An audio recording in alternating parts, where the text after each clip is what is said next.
Kata teh wahai talib, wahai pelajar, bahawa kadim itu yang kali surah likut, kadim yang kali dengan tak bahas likut, 3 bahagi. Nalhe macam kadim. Tentu sesuai dengan pak-pak hidup. Ada kalanya untuk kadim dalam konteks tauhid, ada kalanya kadim dalam sisi bahasa. Pertama, kadim hakiki. Kadim hakiki, iaitu kadim bagi zat Allah dan segala sifatnya dan segala asmanya. Ya, kadim hakikinya. Yang pertama, kadim yang sebenar-benar kadim. Ya, tegakkan kadim dalam konteks ilmu tauhid yang kenyang makna, iaitu zat yang sabikana hantam pernah dilikutna, ditumai atau didahului oleh hana. Cit yang na sabi-sabina. Macam mana? Zat yang zatnya sabi-sabi kana. Hantam pernah, natam pernah, nahana. Ataupun zat yang zatnya cit sabi-sabi kana. Hantam pernah, zatnya didahului pun nilai oleh hana. Menancit sifat yang sifatnya sabi kana. Ya, menancit asma yang asma'nya sabi kana, asma nama. Sehingga zat Allah Ta'ala adalah cik sabi kana, sifat kamalat Allah cik sabi kana, nama-nama Asma'ul Husna, nama-nama terbaik yang mencerminkan kepada kesempurnaan Allah juga cik sabi-sabi kana. Jadi hantam pernah Tuhan ni hananan ke? Kalau kita tanya itu natam hananan dia. Mak gebuh nan liah tu 2 bulan dia lahir, likut 2 bulan ke golom nanan dia. Hei 3 metok sinang, tonan ni golom kubuh ke. Berarti tanya natam pernah berlalu sebuah masa dalam kehidupan di mana buat dia golom nanan dia. Apakah Allah Taala natam pernah Tuhan yang zat kananan golom? Itu tidak pernah. Dalam Al-Quran yang mulia ada dalil. Nah, dalil dalam Al-Quran surat nomor 19 Al-Quran, iaitu surat Maryam. Hal ta'lamu samiyya. Tafsir ini adalah tidak pernah Allah Subhanahu wa taala itu tidak punya nama. Yang bernama Naji. Tidak pernah Allah tidak punya nama. Tuhan hantam pernah hananan. Cit Tuhan tapi cit kana zat, cit sifat sempurna, cit sabi kana, cit nanan kah? Nanan geh kana. Tentang masalah hana itu pu oleh makhluk, hana itu nyok ke Tuhan kalau nanan. Nan cik kana cuma makhluk kalau dipu. Pakah hana dipu? Pakah hana dipu? Golam ibu golam ke petepu, hai golam ke pegak makhluk. Pak Tong nak pegah teman. Iya kan? Karena makhluk natam hana, ketika makhluk mantang hana, mungkin di makhluk kai itu sonan Tuhan ni. Ya kan? Maka ilmu yang nak abang makhluk adalah merupakan ilmu yang baharu. Dia tepu je, segala tepu pasti natam hana de. Jadi yang pertama kadim hakiki, iaitu kadim bagi zat Allah. Zat Allah cik sabi kana, sifat kamalan Allah cik sabi kana dan segala asmanya. Jadi Allah sabi cik kalam nanan. Cik kalam kananan. Ya, ke masalah hana hidupu long li hamba, hana itu hananan abah hana hidupu, hananan dah. Maka dah hana tepu, hana itu nyok kepada hana. Tanya lah dok mana depu. Tinggal mesti kibam dok nyangka nak kebakan. Hai beku hana lah. Golong dah kadang tak tengok hana. Bab ibunya mah. Ya benar. Kaji tengok dikai perah suatu legah je tak menapi benang kau je dah perah benar. Tang ubi form belum kan tapi dah cikalan ni. Benar. Jadi tengok mantang lam masyku, artinya dalam keadaan ragu-ragu. Dai haji ponih legap, dah haji pegat habat tengok tabah pegangan legap. Kalau perah balik mana ya? Hai ke pegah gang ge le. Tinggal tengok haji tiap mat sabah haba ge le yang ke tabah pegangan. Pukeh ke nya menan pungang kekon. Ya, bang. Karena manusianya kan memiliki batasan kemampuan. Ya, benar. Jadi Allah Taala zat Allah cit habis kana, sifat Allah cit habis kana, termasuk asmanya Allah. Cit Allah habis-habis lam kana nan. Hantam pernah zat Allah sunyi daripada punya nama. Di antara ayat yang juga dalil hal ta'lamu samiyyah. Dalam kalangan tafsir berarti dalam surat nomor kurang lah Al-Quran, dalam tafsir Sawi juz yang kelih, yang kamu kalian berarti makna haji Allah tidak pernah tidak punya nama. Cit Allah habis kana. Jadi Allah esa zatnya, zat Allah cit habis kana, sifat kamalat Allah cit habis kana, terus asma Allah pi nan Allah cit habis kana. Ya, jadi ketika Allah memberitahukan walung adalah Allah gebuh nan gepegah nan ro kan uronyan baru nanat ge baka baru gepegah, tapi uronyan gepegah kan uronyan na karena si Tuhan si tabi kalamna cit kalamna nan. Yang kedua, gebuh nan dengan qadim zaman. Qadim zaman, yakni makna qadim zaman lama zaman. Jadi secara lugat,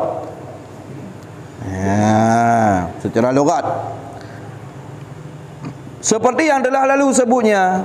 Dia yang kali berkali ikut lagi yang kali berkali ikut kibang ikut nyo cukup bala nyo tabut hanaga tak perhati yang ke yang nak berkah kama takadama lagi ada kali berkali ikut tak tu saya kunu sebagaimana barang yang akan datang. Tinggal zikir dah. Ya kan? Tahu dalam kitab tapi menumpuk kama takada. Ide mau ada ibut yang ke ada menumpuk kama takadama sebagaimana barang yang kali keberah ikut. Kemudian diputu saya judu insya-Allah sebagaimana menumpuk ikut. Jadi dia orang kata menumpuk tapu. Yang paling ingat yang kali keberah ikut dia hana dajak, yang kena berah ikut hana dajak. Hana dajak le. Ya kan? Ya, pada ibu rumah ada ibu ni. Bang menpai tu kama takadama lagi yang kali belum pegah likut. Kai bare. Tiliku hana daya, hana dengar, hana debu. Bang kali pegah uka ke kata kama saya judu sebagaimana kamu menumpuk anda uka. Kan? Uka hana daya le. Kira-kira je tu. Nah, maka yang kedua qadim zaman. Seperti yang telah lalu sebutnya, makna qadim zaman, qadim secara waktu artinya sesuatu yang paling kurang setahun. Arti qadimnya lama waktunya, tala zamanuh. Lama waktunya. Dalam bahasa Arab termasuk salah satu itlaq pemakaian makna qadim kepada makna sesuatu yang telah lama waktunya gekun qadim, tapi secara bahasa. Ya, tapi monyo secara logatnya hakikat. Kun qadim bermakna trip lama zamannya, secara bahasanya memang makna dasar roy, memang hakikat makna roy ya. Adapun qadim bermakna zat yang hana pernah na awal cik sabi kana nyan makna qadim, hakikat makna qadim secara istilah tauhid. Memang dalam tauhid menan makna hakikat roy. Ya amban. Dia punya kenurungnya hakikat pada istilah, majaz pada lughat. Ya.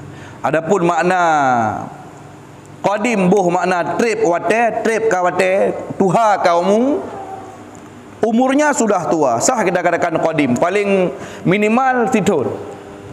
Ketika tabuh makna qadim dengan trip umur, nya memang betul-betul makna droi lang bahasa. Ditabit kan dia sekurang-kurangnya setahun. Batasan kagekun yang qadim, yang paling dit umur setahun, lebih je. Yang ini lama zaman seperti yang telah lalu sebutnya, ditabitkan dia gebuh ukuran qadim lama, sekurang-kurangnya paling kurang minimal je setahun. Dan yang ketiga qadim idhafi. Yang kedua kebenaran qadim idhafi. Seperti terdahulu bapa daripada anak. Takkan jadi makna qadim idhafiyah. Awaina beliau ngena kitanya. Lagi nak Nabi Muhammad. Nabi Muhammad qadim. Nur Muhammad qadim. Ulang, maaf. Nur Muhammad qadim. Tapi qadim idhafi artinya gepegat Nur Muhammad ilaih beroleh yang gepegat adalah sehingga tanya tak banding dengan Nur Muhammad, qadim Nur Muhammad. Maknanya awaina Nur Muhammad duduk nada. Tanya kan bermakna qadim yang nak Nur Muhammad, qadim hakiki. Kan bermakna Nur Muhammad cik tabe kana hantam tabe kana hantam hana dah hana pulai ke tukang pejut tema kata kana apa pejut ke benar. Ya benar. Jadi makna Nur Muhammad qadim, makna haji adalah qadim idhafi.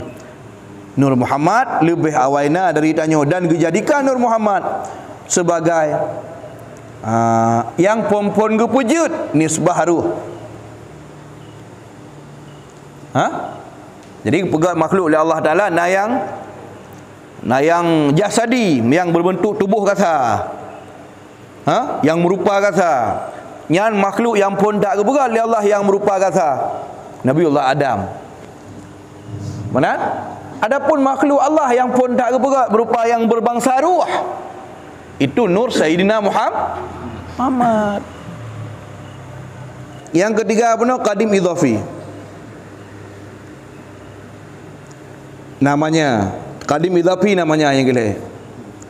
Seperti terdahulu, mana terdahulu lebih awaina bapa daripada anak. Lagi lebih awaina Nur Muhammad. Dia tanya Nur Muhammad qadim, mana haji? Qadim idhafi. Mana haji? Lebih awaina Nur Muhammad. Duduk tanya. Bapa tanya qadim dibanding tanya mana awaina ayah tanya baru tanya qadim. Tapi kan qadim bermakna ayah tanya si tapi kana hantar mana? Kan qadim dalam konteks tauhid. Makanya qadimnya oleh macam baik salah-salah apa? Baik salah-salah pakai. Bermula qadim hakiki itu tiada harus dikatakan yang lain daripada Allah. Ya bahasa tentang masalah makna qadim hakiki, cik sabai kana hantam hana, cik sabai kana hana pelai kedukang pena, kana cik atra kana yang qadim hakiki, iaitu zat Allah, sifat Allah dan asma Allah. Yang qadim hakiki model menan tiada harus dikatakan yang lain daripada Allah. Hanya boh makna qadim hakiki ba yang bukan Allah. Ya pegah hatta lain selain Allah nak qadim hakiki. Bukan Nur Muhammad barang apa wujud. Atunan kon Allah sifatnya dan asma Allah. Hanya boh makna lagi makna qadim hakiki, iaitu zat sifat yang tabi kana hantam hana. Hanya boh maknanya menyokong kepada Allah. Maka barang siapa mengisbatkan so yang ya boh maknanya bagi yang lain daripada Allah Taala itu qadim hakiki, maka iaitu kafir. Nah kan? Kafir. Menyunai pegah-pegah berarti nah yang qadim hakiki. Ya, bang.